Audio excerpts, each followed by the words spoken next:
This is where we left off last in the lecture. So we had talked about the different points on the rubric. You have a thesis point, which goes in your intro, your context point, which goes in your intro, and then we talked about evidence points, where you can get 1 point for doing the content of 3 docs, 2 points for doing the content for 4 docs, and 1 point for outside SFI.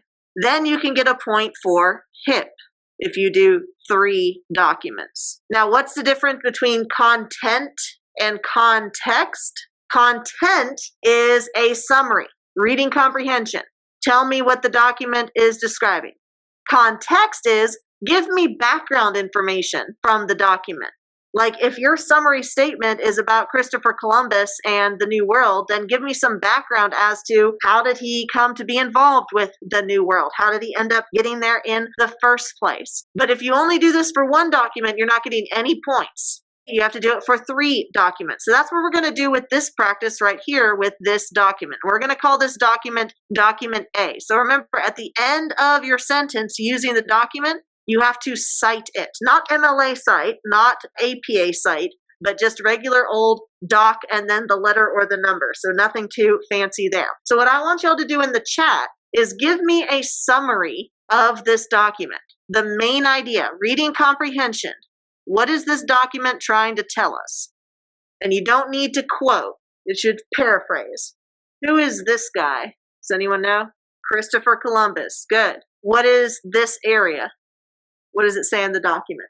So we are talking about the New World, the Americas. When he says it's a nice nation you got there, he's talking about the Native Americans and that it would be a shame if someone discovered it.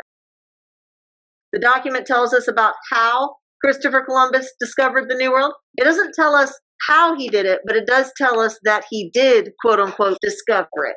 Someone in the chat said, this document is trying to tell us that someone did indeed discover it, and it is the person the document shows that discovered it, indirectly telling people I discovered it. And then another person in the chat says, Christopher Columbus discovers North America, even though the Native Americans were already living there in civilizations. I like that one there because you also did the documentation. So I'm going to type that out for everybody to see. Christopher Columbus discovered, make sure you're past tense, the Americas, because he didn't even land in North America. He landed in the Caribbean. And then let's say which had negative consequences for the Native Americans already living there in civilizations. And then Doc A, just like you did in the chat. Okay, that's our content statement, the main idea of this document. Christopher Columbus discovered the Americas, and that had a negative effect on the Native Americans that already lived there. Hence him saying, that's a nice nation, already civilizations there. It would be a shame, negative consequences, if someone discovered it. He discovered it. Christopher Columbus did. Now, when you're referring to historical figures, you should not refer to them by just their first name. So I couldn't be like, Christopher discovered the Americas. Okay, because I'm not on a first name basis with Christopher Columbus. And if I'm just now introducing him, I can't say Columbus, right? I have to say the full name 1 time at least. Christopher Columbus did this. Then from then on in the essay, I can just say his last name and go from there. So now let's look at the HIP statement we could do for this. H stands for historical context, background of what's going on in the document. So background on Christopher Columbus's discovery. The intended audience of the document, the purpose of the document, and the point of view of the author of the document. Well, I'm already going to tell y'all the only one we can do for this document is H. And let me tell you why. Do we know the author of this meme? No, we do not. It could be anybody from anywhere. It's from the internet. So I can't do point of view. I can't do corn peg, okay, their class, their occupation, their race, their religion, their nationality, political affiliation, their ethnicity, their gender. I can't do any of that point of view if I don't know who the author is. So I can cross that out. The purpose of the document. Well, it's not relevant to the thesis. The purpose of a meme is to be funny. It's to make people laugh. And maybe even be a little bit educational, right? But that's not relevant to my thesis of causes and effects or continuities and change due to the Columbian Exchange. Okay, a funny meme doesn't tie back to economic causes or political causes or religious effects. So I can cross out that because it's not relevant to my argument. The intended audience of the document. Well, y'all, if you put something on the internet, the intended audience is probably, everybody, because they'll stay there forever. And so we can't really talk about how the intended audience of this meme was AP World History students who followed the History and Memes Instagram page, right? It's not relevant to our thesis. The only part that would back up our thesis and our argument about causes and effects or continuity and change would be historical context, which is different from content. Context isn't just a summary of what the document says. It's not just reading comprehension. It's what do you know about this topic? So what are some things that we know about the background information of Christopher Columbus getting to the Americas in 1492? Give me some background information on why Christopher Columbus came to the New World in the first place. Exactly. For what? Spices. Why? Exactly right. The land route, the Silk Road to India, to the spice trade, was controlled by the Ottomans. The Mediterranean Sea was controlled by the, shaped like a boot. Oh, Italy. Italy, the Italians, good, the Italian merchants. And the route around Africa was controlled by, right, and what mother country sent him? Not Spain, but right next door to Spain. Portugal, exactly right, on the Iberian Peninsula. And then someone said in the chat, he thought he was in Asia.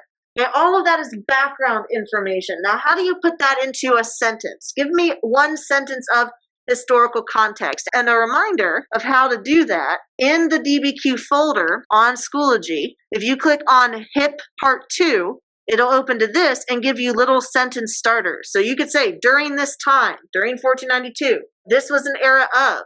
The historical backdrop for document A was. What was happening at the time was. Okay, these are starter sentences for historical context for that document. So go ahead and throw in the chat one of those starters and then some of the background information that we just stated. During this time, Columbus attempted to sail from Spain to India, but landed in the Americas instead. Good. That is historical context. You're setting up the background for what is this document talking about. He was paid, even though he was Italian, y'all, his nationality was Italian, but remember, Italy doesn't exist yet. It's not its own country. He was working for Spain for the king and queen, Ferdinand and Isabella. So Columbus was sent by Spain to seek a route to get to spices in India and China, but landed in the Americas. That brings up another thing that we can talk about right now. I see a lot of people use seeked, and it should be sought because that's an irregular verb in English, which are the tricky ones, but that's just another irregular verb. So English is just like 3 different languages in a trench coat. Someone else said, Christopher Columbus went to the New World in search for spices to bring back to the King and Queen of Spain. Perfect. And what I like about what you did there, Bashana, is that you cited the document at the end. So I'm going to try to combine all of those together. Christopher Columbus, or since you've already said Christopher Columbus, you can just say Columbus was sent west by the King and Queen of Spain, seeking a new route to India and China for spices. However, instead he landed in the Caribbean. So that summarizes why he was in the Americas in the first place, who sent him, and for what. So you've answered 3 different questions right there with just one single sentence. Now, does it have to be in a single sentence? No. You can write multiple sentences of historical context or intended audience or purpose or point of view, but you can do it in one sentence if you choose, okay? Because you only got 45 minutes to write this essay. Now, how many points have we earned with those 2 sentences we just wrote for content and context? How many points from the rubric? We've got 0 points because I need to do 3 documents with content and I need to do 3 documents with HIP. We just did document A. That's 1 document. So we've got 0 points so far because we still have to level up and get 2 more documents. Once we do 3 total, then we're in. Now to get 2 points, you need to do 4 documents because you get 7 documents total, but you need to use 4 out of the 7. So just a recap for body paragraphs. You need to state the main point as a topic sentence. It's because remember, you make categories in your thesis. If you're doing cause and effect, then you've already written out what your body paragraphs are going to be. Let's say political cause, economic cause, and then economic effect, demographic effect. Okay, so now that you've got your body paragraphs, you have to have a topic sentence for each of those body paragraphs. For instance, if I were to write the topic sentence for economic causes, I would state the major drive behind, so cause, the major drive behind exploration lay in the Europeans' desire for wealth. So that's my topic sentence there in the chat. The major drive behind exploration, cause, lay in the Europeans' desire for wealth, economic. Then everything after that topic sentence is going to be about economic causes. It's got to talk about bullion. It's got to talk about the spice trade. It's got to talk about the encomienda. It's going to talk about cash crops, okay? The desire for wealth, not just in the form of gold, but also silver and other profit-making crops. And then I can put in my document. So I have my outside SFI, and let's say documents 1, 2, and 5 fit under economic causes. Okay, then in my next body paragraph, I need to talk about economic effects. That would say the majority of the economic effects for the Europeans were largely positive as they gained much wealth from their colonies. That's my topic sentence. I'm going to talk about how great the Columbian Exchange was for the Europeans economically. And then I might have outside evidence, and let's say docs 3 and 7. So you have to categorize them into different layers for your essay.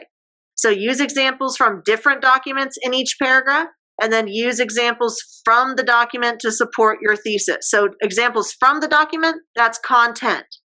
Summarize the document and say how it relates to economic causes. Say, for instance, your first document is a map showing Portugal's route around Africa. It shows Bartholomew Diaz getting halfway there and then Vasco da Gama getting all the way there for the Portuguese. You could say that the document's content was the maritime route that the Portuguese established to the spice trade. And then how do you use that to support economic causes? Well, the spice trade was a source of wealth. This catalyzed the Spanish venture to go west. It caused them to go west to find their own route to the spice trade. So that's using the content of the doc, which in this case would be a map going around Africa, Vasco da Gama's trip, to support your thesis. But that's not the only document you could use. You don't just need to use the map. You could also put in a graph showing the increase in the rate of silver from 1492 until the 1700s in Spain and how high that graph gets. You can have multiple documents in a body paragraph. Can you reuse the same document in different paragraphs? Yes, but it still only counts as one document. Let's say that document 1 fits for political cause. Let's say document 1's good for economic cause. That's perfectly fine, but you can't count it as 1, 2, 3, 4, 5, 6 documents. This is still just 1, 2, 3, 4, 5 documents. Same thing with HIP. Let's say for document 1, you do H, and you do I, intended audience. You do P, purpose. Is this enough to get you the hit points? No, because the hit point says you have to do 3 documents, not 3 hips, 3 different documents. This is still just one document that you've just done H, I, and P for. The way to get this point is to use 3 different documents, even if you do H for all of them. If you're just like, I want to do historical context for documents 1, 2, and 3, that's fine.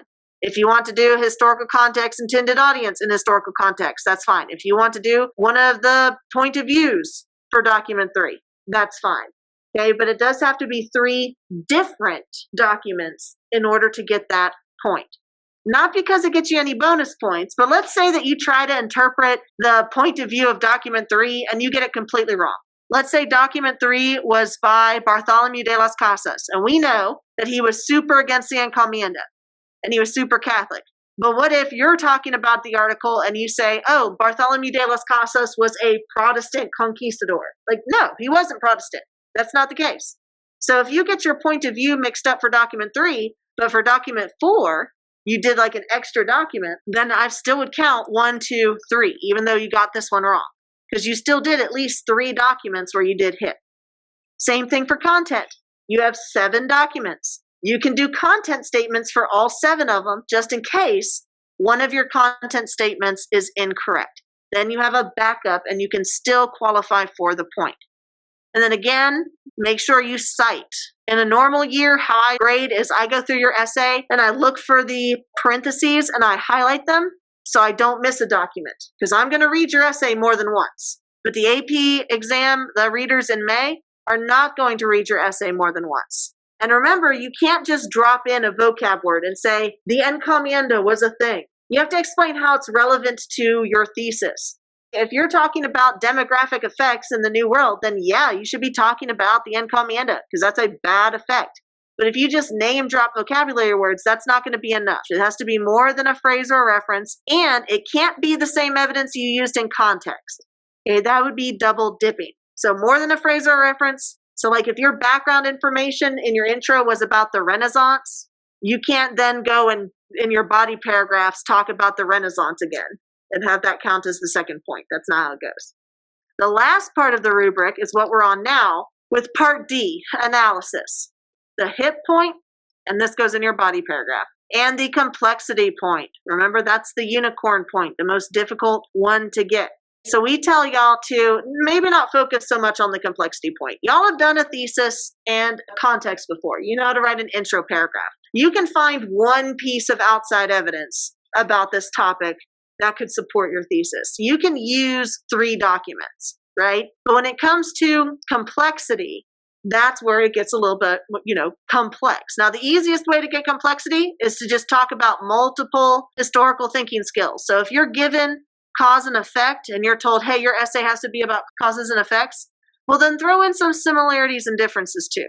Throw in some continuity versus change over time. Doubling up on your historical thinking skill can qualify you for the complexity point. But again, it's one of those more difficult ones. So don't spend all your time worrying about the unicorn point. Worry about the thesis and your context and your outside evidence and your documents. That's going to get you closer to a passing score. And again, with HIP, you need to use 3 documents and not only explain what their historical context, the audience purpose or point of view is, but also how it's relevant to your argument.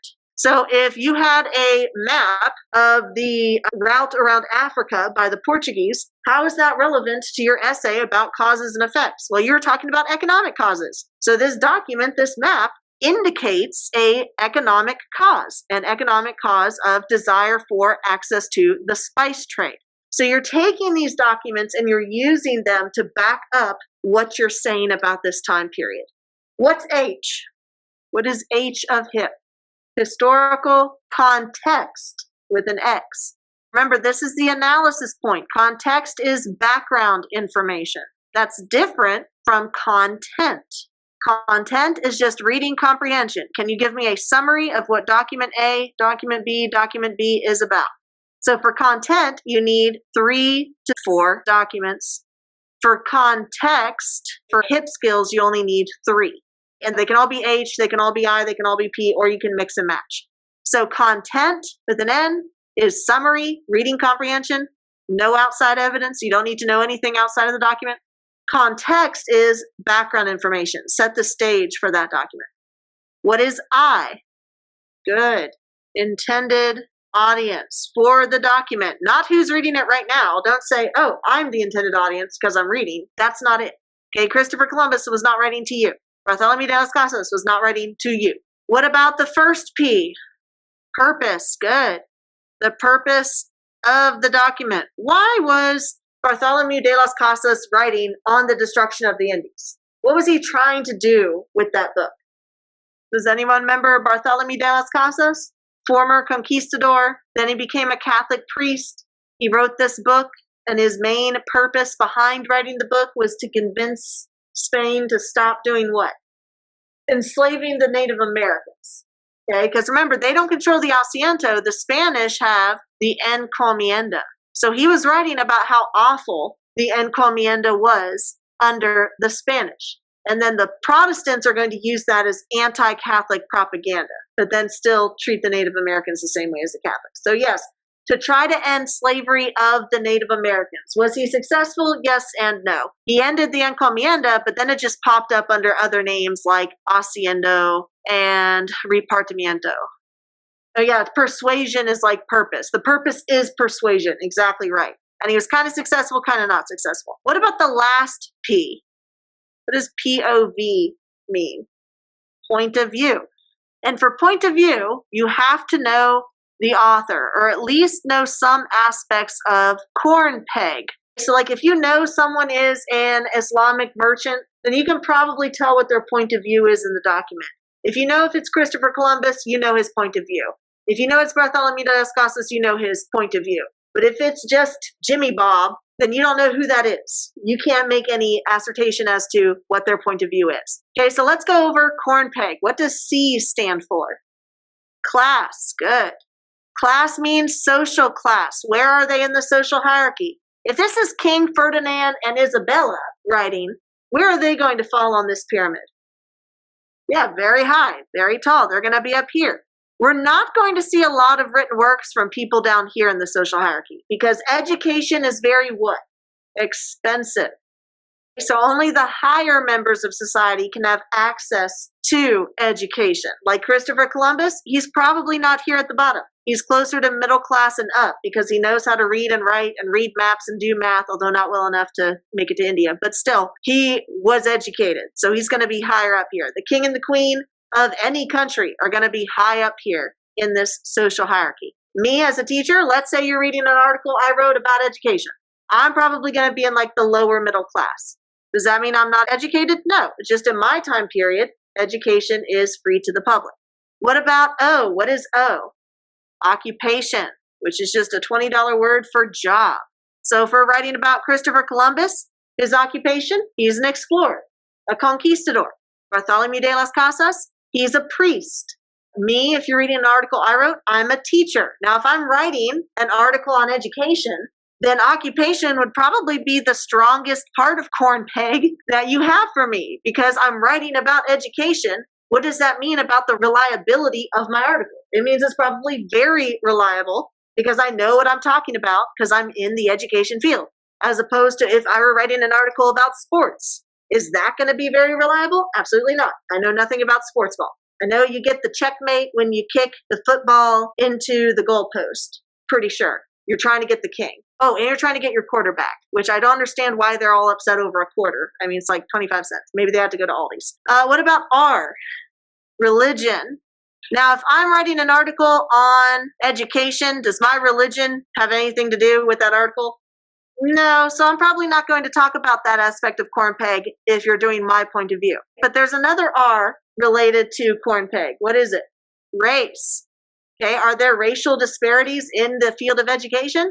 Yes, so that could be relevant to that article on education. So you may want to hold that into consideration. But occupation as a teacher, probably the strongest one so far.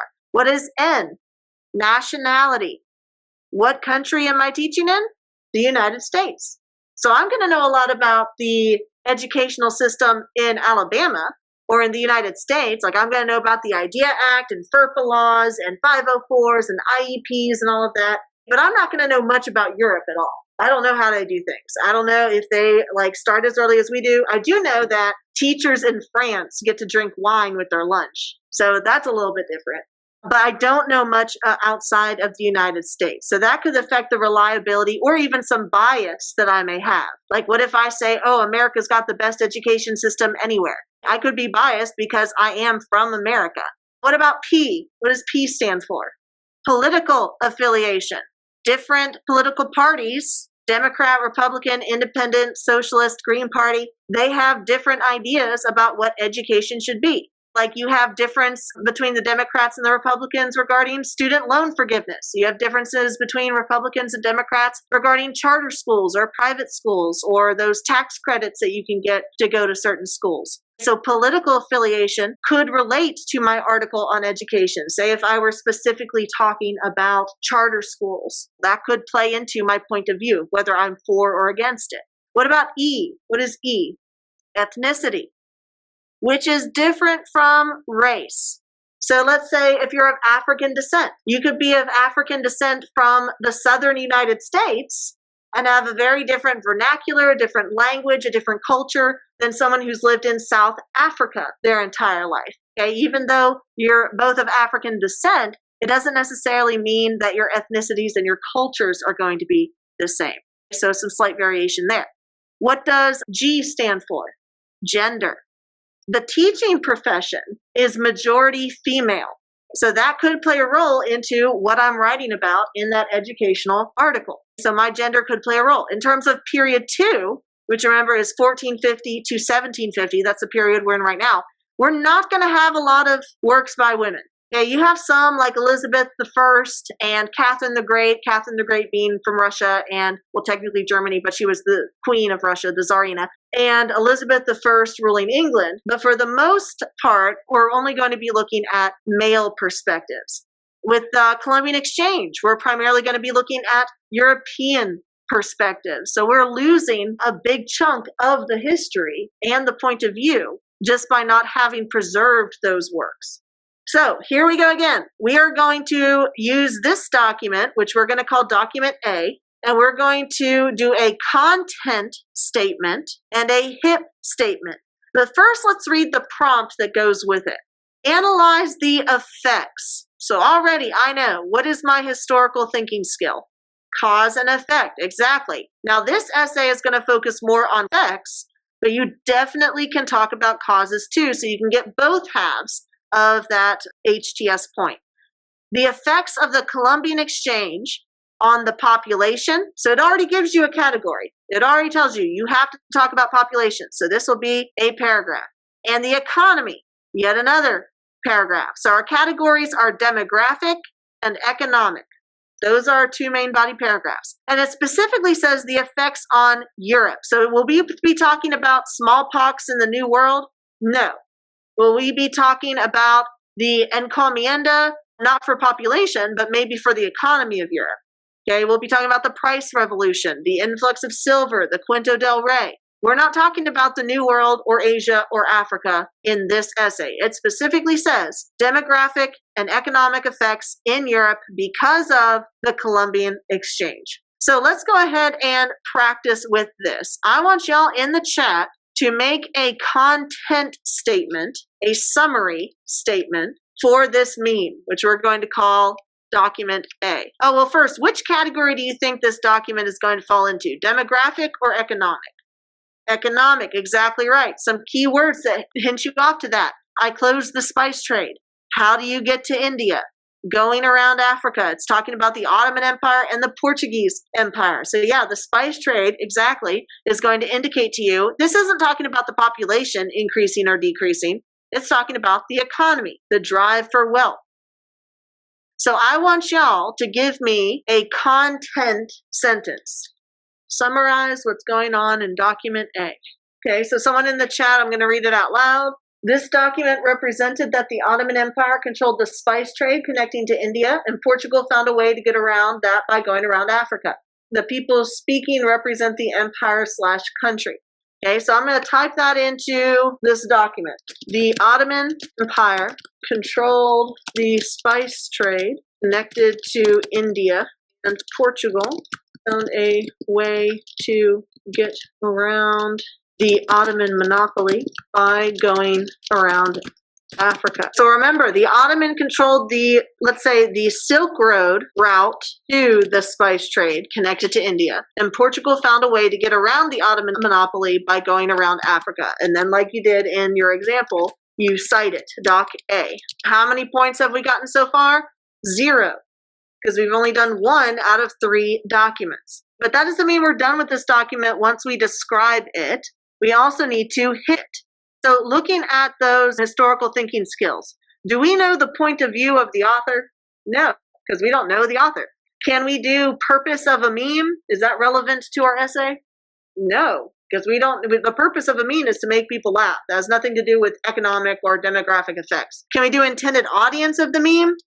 No, because it's not relevant to our thesis. It doesn't support our argument. That means the only one we can do is historical context. So I need y'all to give me some background information. Why did Portugal go around Africa? What is some information about the Portuguese finding this maritime route? What did they have to do in order to succeed in this? Do that in a complete sentence. Okay, so I see somebody wrote, the Portuguese sent Vasco da, with an A, all the way around the southern tip of Africa in order to find a route to India, because the Ottomans controlled the Silk Road and the Italians controlled the sea route, a maritime route due to the Ottoman monopoly on the Silk Road and the Italian monopoly on the Mediterranean Sea. Okay, and then again, Doc A. So remember from our analyzing HIP, if you really want to tell the reader, hey, I'm doing historical context, you can use one of these starter sentences. So I'm going to put the historical backdrop for document A was that, and then I don't have to do parenthetical citation because this is called in-text citation. It's literally in the sentence, document A, versus parenthetical, which is literally in parentheses. So the historical backdrop for Doc A was that the Portuguese sent Vasco da Gama all the way around the southern tip of Africa in order to find a maritime route due to the Ottoman monopoly on the Silk Road and the Italian monopoly on the Mediterranean Sea. Now let's see if we can get a point with outside SFI. Because remember, outside SFI, you only need one piece of evidence. For content and HIP, you need 3 documents to get a point. For outside SFI, you just need to give a piece of evidence. But remember, you have to tie it back to your thesis. And your thesis is asking about economic effects in Europe. So what's some outside SFI in a complete sentence that we could put there? Either relating to economic effects in Europe or how the Portuguese were able to get around Africa in the first place. Not just like who went, like Vasco da Gama, but how were they able to make it all the way to India? Portugal had an increase in wealth due to the Asiento slave trade that was a result of Vasco da Gama's expedition. So I see you put DE, it's supposed to be DA, but I know that's, if you take Spanish, it's like, yeah, I always put DE, day. So as a result, you're doing effects. Okay, that's directly related to your thesis. As a result of these expeditions, Portugal created a trading post empire, that certainly sounds economic, around the coast of Africa, which led to their increase in wealth as they had exclusive rights to the Asiento slave trade due to the Treaty of Tordesillas. So you've not only name-dropped Asiento or Trading Post Empire or slave trade or Treaty of Tordesillas, you've also explained how it relates back to your argument. But these sentences by themselves are not an essay. They are not a paragraph. We have to tie them together. So how do we tie them together? With a topic sentence. Now, the way that our HIP and our content is worded leads me to believe we're talking about economic causes. And remember, we are doing cause and effect, causation for this prompt. Even though it says mostly effects of the Columbian Exchange, we are also talking about the causes of the Columbian Exchange. So how would you create a topic sentence for this paragraph? If you're going to put all of this together, how would your topic sentence go? It would be the first, well, why wouldn't it be this first sentence? Because this first sentence is a document. You can't, in your topic sentence, your very first sentence of your paragraph, you should not be citing any documents. Because the documents have to go under your topic sentence. So what is this paragraph about? Is it about document A? No. It's about economic causes. So how would you tie economic causes to this prompt? An easy way to do it would be to say the economic causes of the Columbian Exchange included what? Yes, good. A generic introduction to the details in the paragraph. Like you don't start your body paragraph and say, boom, evidence. You have to transition. These are called transitions. Population growth in Europe was an effect of the Columbian Exchange, a demographic effect. We're talking about economic causes. What led to the Columbian Exchange to happen? How did the Columbian Exchange happen? What was the driving force that led to Spain and Portugal attempting to explore in the first place? The 3 Gs, good. So the economic causes of the Columbian Exchange included the desire for material wealth. So that would be the introductory sentence. So if I were going to make that even more AP though, I would say that the driving force, so the main factor behind the discovery of the New World and the subsequent Columbian Exchange was the desire for material wealth. First in the form of spices, then gold and silver, and then cash crop. That's my topic sentence. That tells the reader, and notice I didn't cite anything, I just made a claim. That tells the reader, oh, this is going to talk about the main cause behind the Columbian Exchange. Because remember, we're doing causation. So not just effects, but also causes. So what caused the Columbian Exchange? The desire for material wealth. Specifically, spices. And even in the paragraph, I talk about getting to the Indian Ocean, getting to the spice trade, and what the Spanish and the Portuguese had to do in order to do that. Then gold and silver. We're going to talk about the gold and silver in the New World. And then eventually cash crops with the institution of the encomienda and the asiento. So in this body paragraph, I have topic sentence first. Do not cite any documents. Your first sentence of your body paragraph should not have evidence yet. It's simply making a claim. Are you talking causes or effects? Economic, positive, negative, demographic, social? Give me an idea of what this paragraph is going to be about. Then you can get into using the documents. The content statement, the HIP statement, outside SFI statement. Now, how many points have I earned with just this one paragraph? 1.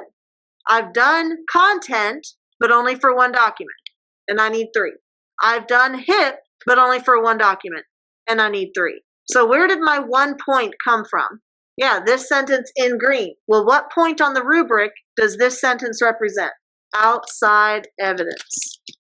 Remember, on the rubric, it says that outside evidence gets you 1 point. How many pieces of outside evidence do you need? Just 1. Okay, we tell you to do 2, just in case your 1 is wrong. So I don't get the content point yet, because I've only done document A. I don't get the second point for using the documents, because I need 4. I only get this outside evidence point in that paragraph that we just wrote.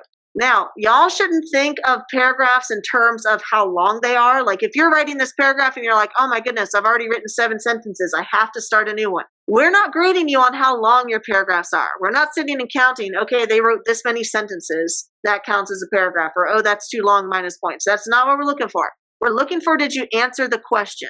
So could you keep writing in this paragraph even though you've already got 4 sentences? Yeah, you can move on to the next document. Maybe document B is a chart of silver imports in Spain. That would be another document that you can then do content and HIP or another piece of outside evidence. So if you're still talking about economic causes, then keep talking about them until you're done talking about economic causes. Then hit enter tab for your second body paragraph, which may be economic effects or political effects. So don't get caught up in, oh, how many words or how many sentences do I need to write for my body paragraph? As many as you need to answer the question.